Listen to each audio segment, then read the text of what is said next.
Hello friends, ഞാനിന്ന് 4 ഔഷധച്ചെടികളുടെ പ്രത്യേകതകളാണ് ഇന്നിവിടെ പറയുന്നത്. ഞങ്ങളുടെ നാട്ടിൽ ഈ ചെടിക്ക് നാഗവെറ്റില എന്നാണ് പറയാറ്. മൃതസഞ്ജീവനി, അയ്യപ്പന, മുറികൂട്ടി എന്നീ പേരുകളിലെല്ലാം ഇതറിയപ്പെടുന്നുണ്ട്.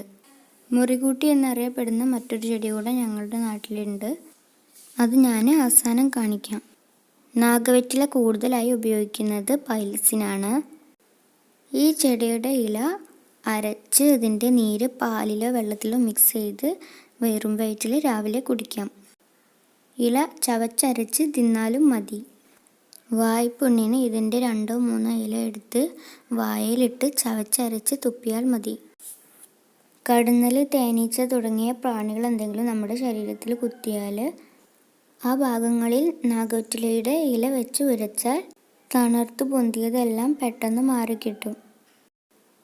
മുറിവുകൾ ഉണങ്ങാനും ഇത് വളരെ അധികം ഫലപ്രദമാണ്. ഇതാണ് ലക്ഷ്മിതരു. 25 അടി ഉയരത്തിൽ ശാഖകളോടെ പന്തലിച്ച് വളരുന്ന ഒരു മരമാണ് ലക്ഷ്മിതരു. ഈ വൃക്ഷത്തിൻ്റെ പഴം, തടി, ഇലകൾ, വിത്ത് തുടങ്ങിയ എല്ലാ ഭാഗങ്ങളും വളരെയേറെ ഫലപ്രദമാണ്. വിത്തിൽ 60% എണ്ണ ഉള്ളതിനാൽ ഇത് പാചക എണ്ണയായും ഉപയോഗിക്കാം. മരത്തിൻ്റെ പൾപ്പിൽ 25%ഓളം പഞ്ചസാര അടങ്ങിയിട്ടുണ്ട്. ഇതിൽ നിന്നും ജ്യൂസ്, ജാം, വൈൻ, ചോക്ലേറ്റ് തുടങ്ങിയവയെല്ലാം തയ്യാറാക്കാം. വിത്തിൽ നിന്നും എണ്ണ എടുത്തതിന് ശേഷം ലഭിക്കുന്ന പിണ്ണാക്ക് നല്ല ജൈവവളമാണ്. വയറിളക്കവും മലേറിയയും ചികിത്സിക്കാനായി ധാരാളമായി ഉപയോഗിച്ചു വരുന്ന ചെടിയാണ് ലക്ഷ്മിതരു. തൈറോയിഡ് ഗ്രന്ഥിയുടെ പ്രവർത്തന തകരാറുകൾ 6 മാസത്തിനകം ഭേദപ്പെടുന്നു എന്നും പറയുന്നു. പൈൽസ് എത്ര ഗുരുതരാവസ്ഥയിലുള്ളതാണെങ്കിലും 1 വർഷത്തിനകം പൂർണ്ണമായും ഭേദമാകുന്നുവെന്നും പറയപ്പെടുന്നു. ക്യാൻസർ വരാതിരിക്കാൻ ഇതിൻ്റെ ഇലയിട്ട് തിളപ്പിച്ച വെള്ളം സ്ഥിരമായി കുടിക്കുന്നത് വളരെ ഫലപ്രദമാണെന്നും പറയപ്പെടുന്നു. പാരഡൈസ് മരം എന്നും അറിയപ്പെടുന്ന ഇവയുടെ ജന്മദേശം അമേരിക്കയാണ്. പൂക്കാലം മാർച്ച്, ഏപ്രിൽ മാസങ്ങളിലാണ്. വിത്ത് മുളപ്പിച്ചും കമ്പ് നട്ടും പതി വെച്ചും വംശവർധന നടത്താം.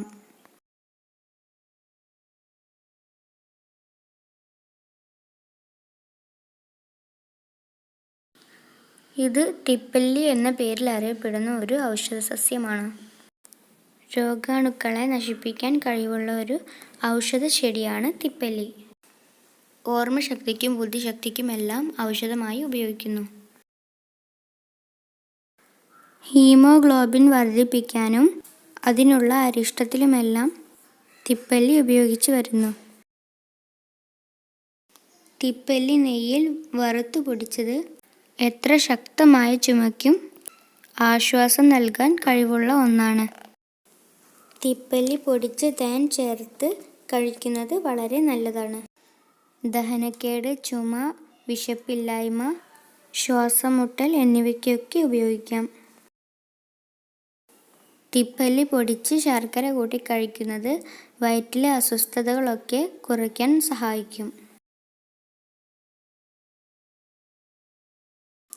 തിപ്പല്ലിയുടെ ഔഷധയോഗ്യമായ ഭാഗങ്ങൾ വേരും കായയുമാണ്.